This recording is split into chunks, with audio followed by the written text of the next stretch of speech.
Salut à tous et bienvenue sur Medieval Ingénieur. Aujourd'hui on fait une autre vidéo. Cette fois-ci c'est pas une reproduction, on a d'autres en cours mais ça sera pour la prochaine fois.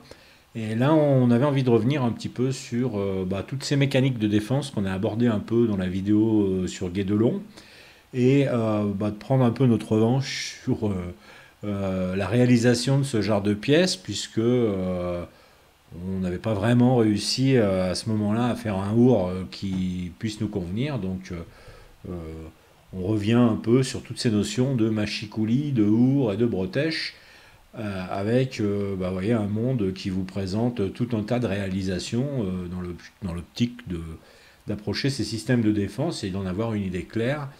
C'est des choses qui ont été très très populaires du temps où les châteaux forts vraiment défendaient les territoires et qui se sont perdus après quand les temps sont devenus un peu plus calmes et les guerres ont un peu changé de forme, mais bon, qui ont longtemps défendu les châteaux forts et permis de contourner justement les problèmes que pouvaient poser les architectures de tours avec les corbeilles, etc., ou même les créneaux, et qui nécessitaient qu'on se penche beaucoup au-dessus des créneaux pour pouvoir tirer sur les assaillants qui étaient parvenus au pied de mur.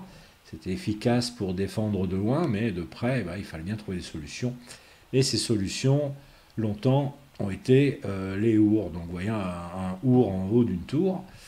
C'est une construction qu'en général, on a quelquefois même, quand on construit les châteaux, ménagé des trous carrés de façon à pouvoir enfoncer des poutres dedans, et dans l'optique justement de construire ces installations et ou de pouvoir les laisser monter ou les démonter en temps de guerre, ça dépendait vraiment des châteaux.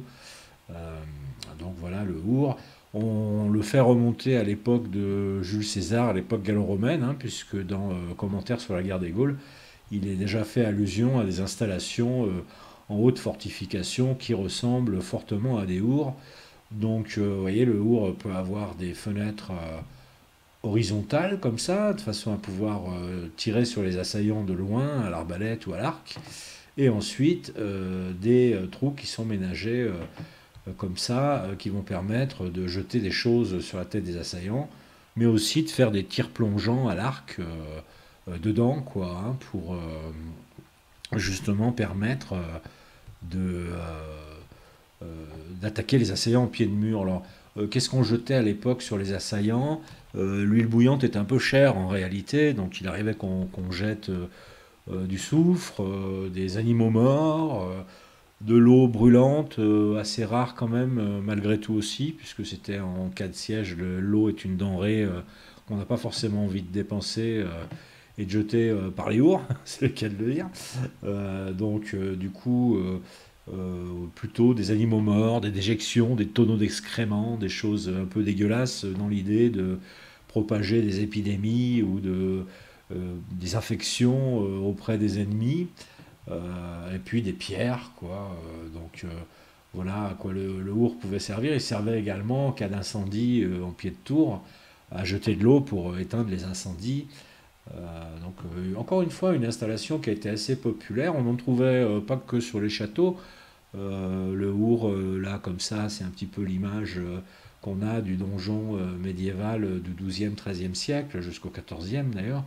Mais on pouvait en trouver également sur certains clochers d'église, sur des fermes, euh, dans des endroits particulièrement exposés justement aux invasions ou sur des frontières un peu épineuses, on va dire.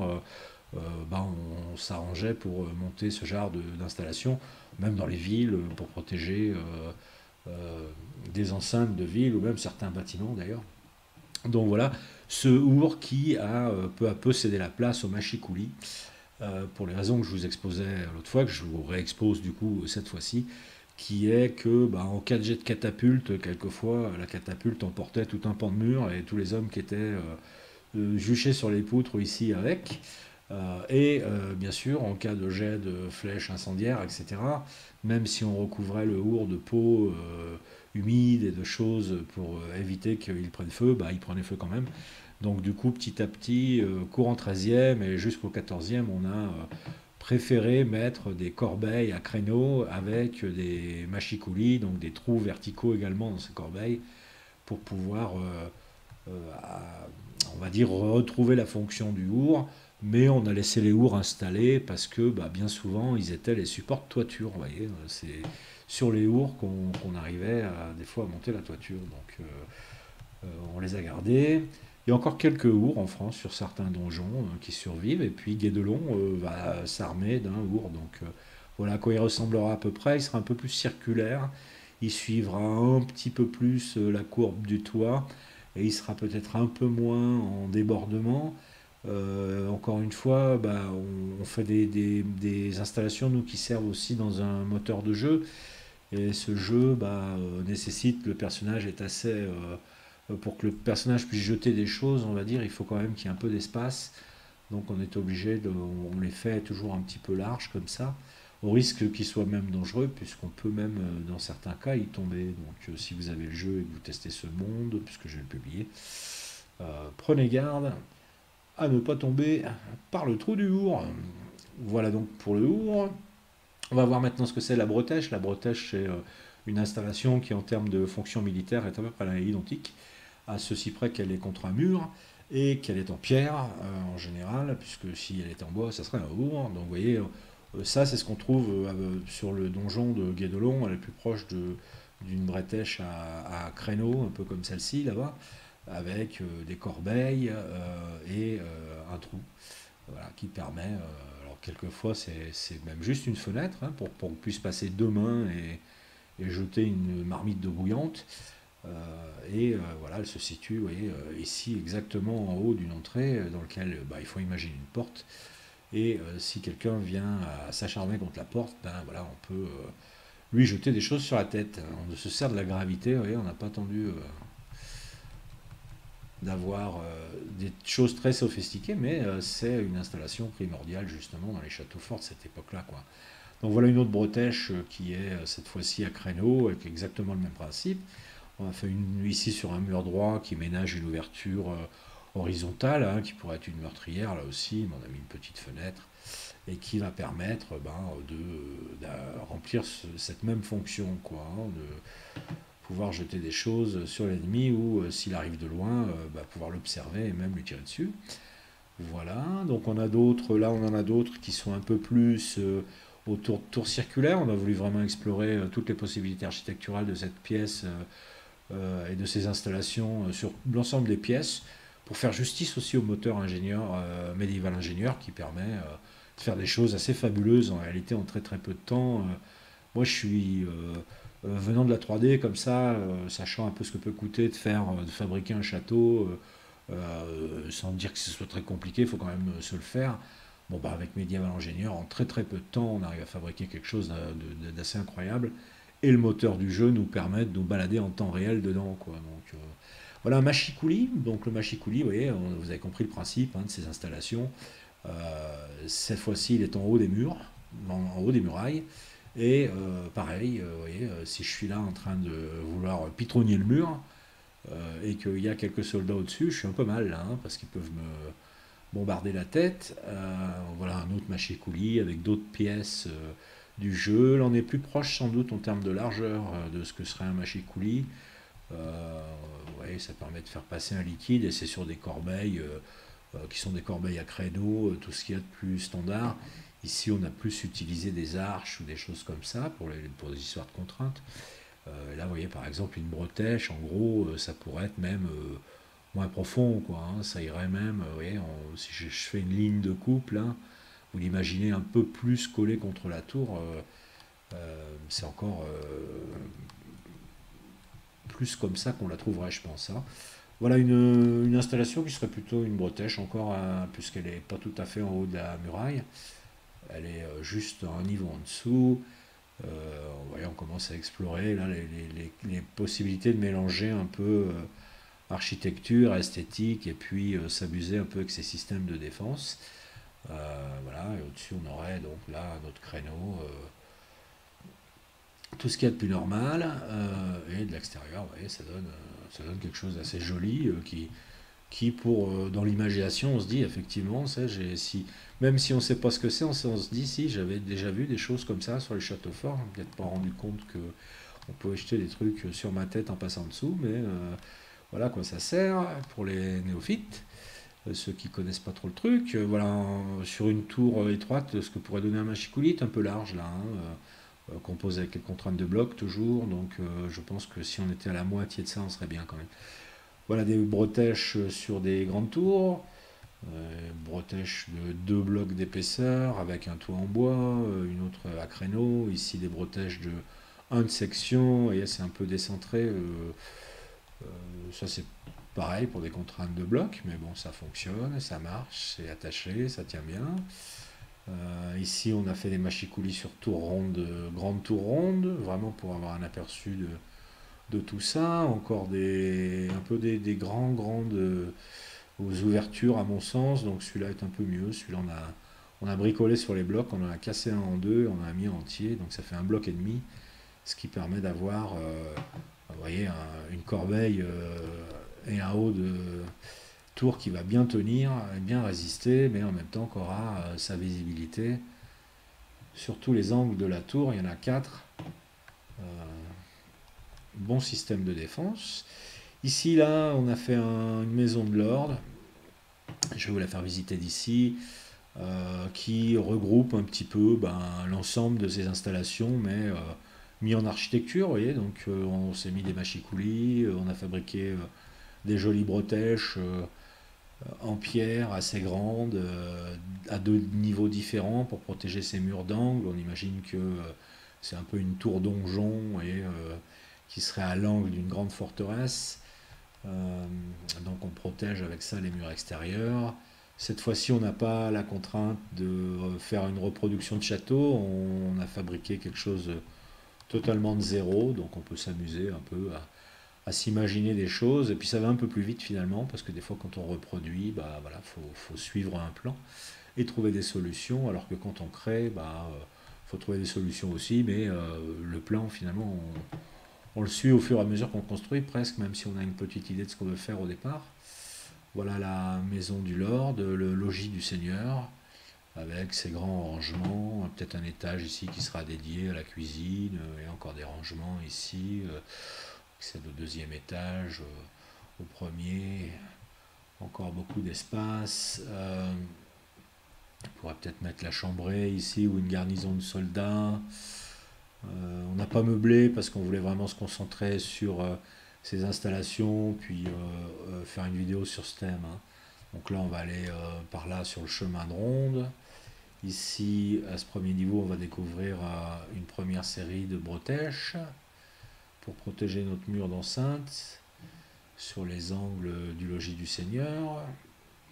Voilà, ici on monte. On va avoir encore d'autres séries de bretèches au fond. Voilà, vous voyez, on a forcé, on en a mis plein là du coup, hein, sur 4. La sortie, dans là où je vous fais la sortie sur le haut de la maison du Seigneur, avec ici un accès au donjon, ici un autre escalier qui monte sur le mur qui est tout à fait au fait presque de ce logis du Seigneur, une grande terrasse avec beaucoup de visibilité.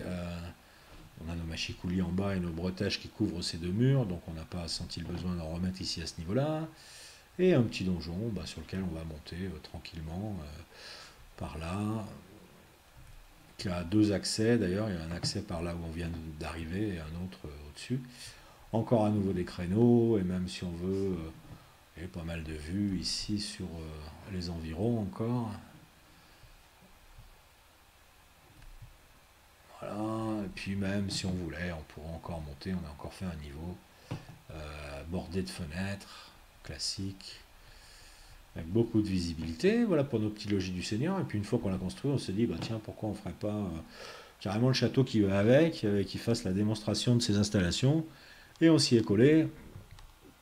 Et donc voilà, un grand château luxueux qui doit être 3 fois et demi plus grand que Montbrun ou Guédelon réunis, donc Montbrun ou Guédelon on va dire, qui est luxueux, qui a son pont de pierre merveilleux à l'entrée, avec une barbacane ici, une porte intermédiaire, encore une autre porterie qui sont des mécaniques de défense, chacune d'entre elles, avec des forces machicoulis, on va dire. Vous voyez, maintenant que vous savez ce que c'est, vous allez les repérer partout où on passe, et puis si vous saviez déjà ce que c'est, vous allez pouvoir découvrir où on les a mis.